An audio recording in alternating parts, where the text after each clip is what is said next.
सर्वसामान्यांच्या हक्काचा आवाज जागर जनस्थान।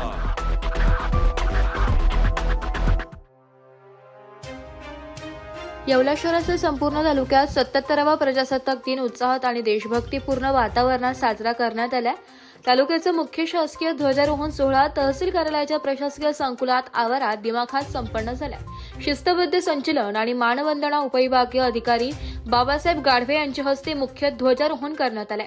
यावेळी पोलीस दल आणि आत्मा मालिक एनसीसी मिलिटरी ट्रप्सच्या विद्यार्थ्यांनी शिस्तबद्ध परेड संचलन करत तिरंग्याला मानवंदना दिली आहे। विद्यार्थ्यांच्या या बहारदार संचलनाने उपस्थितांची मने जिंकली आहे। मान्यवरांची उपस्थिती या सोहळ्याला तहसीलदार आबा महाजन, मुख्याधिकारी तुषार आहेर, नगराध्यक्ष राजेंद्र लोणारी, ज्येष्ठ नेते माणिकराव शिंदे, बाळासाहेब लोखंडे, पोलीस निरीक्षक अनिल भवारी, संदीप मंडलिक आणि वनपरिक्षेत्र अधिकारी राहुल घुगे यांच्यासह विविध विभागांचे अधिकारी, कर्मचारी व स्वातंत्र्य सैनिक व प्रतिष्ठित नागरिक यांचा सत्कार करण्यात आला।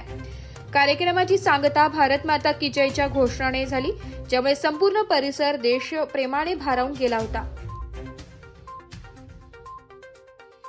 आज दिनांक 26 जानेवारी 2026 भारताचा 77वा प्रजासत्ताक दिन समारंभ येवला उपविभागाच्या मुख्यालयाच्या ठिकाणी मध्यवर्ती प्रशासकीय संकुल येवला या ठिकाणी संपन्न झालेला आहे। या प्रजासत्ताक दिनाच्या निमित्ताने मी येवला उपविभागातील म्हणजेच येवला व नांदगाव तालुक्यातील सर्व नागरिकांना प्रजासत्ताक दिनाच्या हार्दिक शुभेच्छा देतो।